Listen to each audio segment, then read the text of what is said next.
فاروق رضی اللہ تعالیٰ عنہ ایسے حکمران تھے، ایسے عدل و انصاف کرنے والے تھے، صبح بیت المال میں بیٹھتے، لوگوں کی ضرورتیں پوری کرتے، لوگوں کی ضرورتیں پوری کرتے، رات کو اٹھ کر لوگوں کے گھروں کا چکر لگاتے، لوگوں کے گھروں کا چکر لگاتے، کسی کو کوئی چیز کی ضرورت ہے تو پہنچاتے۔ حضرت عمر فاروق رضی اللہ تعالیٰ عنہ رات کو گھر سے نکلے یہ دیکھنے کے لیے کہ کون پریشان ہے اس کی میں مدد کروں۔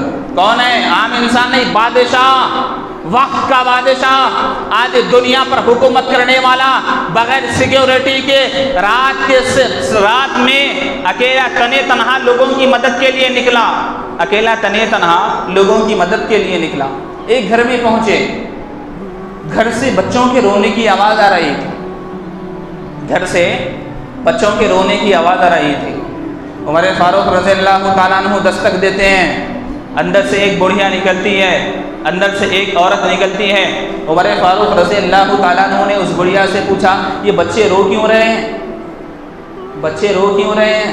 تو بڑھیا نے کہا 3 دن سے کچھ نہیں کھایا اس لیے رو رہے ہیں، 3 دن سے کچھ نہیں کھایا اس لیے رو رہے ہیں۔ حضرت عمر فاروق رضی اللہ تعالیٰ عنہ نے دیکھا چولہا رکھا ہوا تھا، نیچے لکڑیاں سلگ رہی تھی، آگ سلگ رہی تھی، اوپر ہنڈیاں رکھی ہوئی تھی اور اس میں کوئی چیز پک رہی تھی، اس میں کوئی چیز پک رہی تھی۔ عمر فاروق رضی اللہ تعالیٰ عنہ نے کہا اس میں کیا چیز پک رہی ہے، اس میں کیا چیز پک رہی ہے؟ تو بڑھیا کہنے لگی بچوں کی تسلی کے لیے گرم پانی کو رکھ کر اس میں کنکر کو ڈال رکھا ہے تاکہ بچوں کو تسلی ہو کہ کھانا پک رہا ہے، تاکہ بچوں کو تسلی ہو کہ کھانا پک رہا ہے۔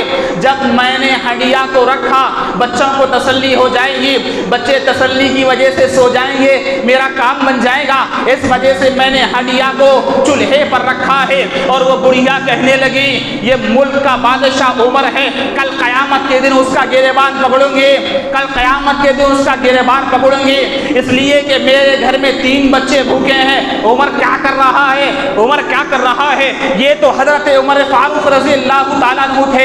حضرت عمر فاروق رضی اللہ تعالیٰ عنہ کے وجود میں کپکپی تاری ہو گئی۔ حضرت عمر فاروق رضی اللہ تعالیٰ عنہ تڑپ کر آدھی رات کو بیت المال پہنچے، وہاں سے آٹے کا تھیلا لیا اور گھی کو بھی ساتھ میں لیا، تھوڑے سے غلے کو ساتھ میں لیا اور غلام کو ساتھ میں لے کر چلنے لگے۔ علماء کرام نے لکھا ہے، علماء کرام نے لکھا ہے آٹے کا تھیلا اپنے سر پر رکھا۔ ارے کون کس کی بات کر رہا ہوں، آدھی دنیا پر حکومت کرنے والا۔ ارے آٹے کے تھیلے کو سر پر رکھا اور اناج کو اپنے ہاتھ میں پکڑ کر بڑھیا کے گھر کو پہنچ رہے ہیں، ساتھ میں غلام تھا۔ غلام کہنے لگا اے امیر المومنین یہ سامان مجھے دے دیجئے، میں اٹھا کر چلوں گا۔ حضرت عمر فاروق رضی اللہ تعالیٰ عنہ کی آنکھوں میں آنسو جاری ہو گئے۔ حضرت عمر فاروق رضی اللہ تعالیٰ عنہ کہنے لگے نا یہ سامان مجھے اٹھانے دے، کل قیامت کے دن گناہوں کا بوجھ بھی خود ہی اٹھانا ہے، لہٰذا مجھے یہ بوجھ اٹھانے دے۔ حضرت عمر فاروق رضی اللہ تعالیٰ عنہ بڑھیا کے گھر کو پہنچتے ہیں اور علماء کرام نے لکھا ہے، مورخین کرام نے لکھا ہے اپنے ہاتھوں سے روٹیاں پکاتے ہیں۔ کون آدھی دنیا پر حکومت کرنے والا اپنے ہاتھوں سے روٹیاں پکاتا ہے، اپنے ہاتھوں سے ہڈیاں میں سالن کو بناتا ہے، اپنے ہاتھوں سے لقمے بنا کر بچوں کے منہ میں ڈالتا ہے اور بچوں سے کہتا ہے بچوں کہو کھانا کیسا ہے، بچوں کہو کھانا کیسا ہے۔ بچوں نے زبان حال سے کہا آج تم نے باپ کی یاد دلا دی، ہمارا باپ بھی ایسے ہی گود میں بٹھا کر ہمیں کھانا کھلایا کرتا تھا، آج یہ کون آدمی آ گیا ہے۔ اپنی امی سے کہنے لگے اے امی جان یہ کون انسان آ گیا ہے، اپنے ہاتھوں سے ہمیں کھانا کھلا رہا ہے۔ اپنے ہاتھوں سے حضرت عمر فاروق رضی اللہ تعالیٰ عنہ نے کھانے کو کھلایا، پیٹ بھر کر بچوں نے کھانا کھا لیا، بڑھیا نے کھانا کھا لیا اور جاتے ہوئے یہ آدمی وہ بڑھیا سے کہنے لگا اے اللہ کی بندی عمر کو معاف کر دے، اے اللہ کی بندی عمر کو معاف کر دے۔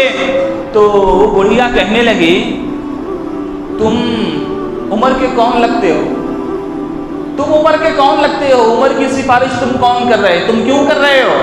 عمر کی سفارش تم کیوں کر رہے ہو؟ عمر کے بارے میں تم کیوں کر رہے ہو؟ وہ بڑھیا کہنے لگی کل قیامت کے دن میرے ہاتھ میں رسی ہوگی، عمر کی گردن ہوگی، میں پکڑ کر رب کائنات کے دربار میں پیش کروں گی اور کہوں گی یہ دنیا پر حکومت کرنے والا تھا لیکن اسے ہمیں گھر کا خیال نہیں تھا۔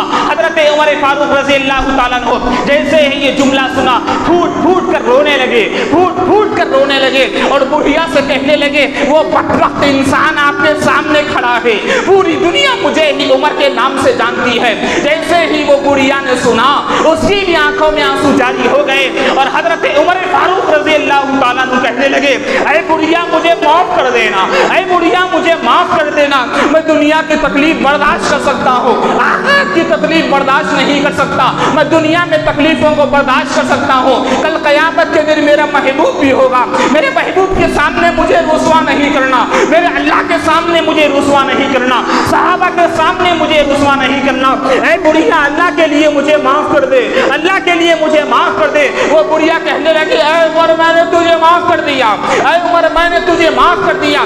حضرت عمر فاروق رضی اللہ تعالیٰ عنہ کہنے لگے اے پروردگار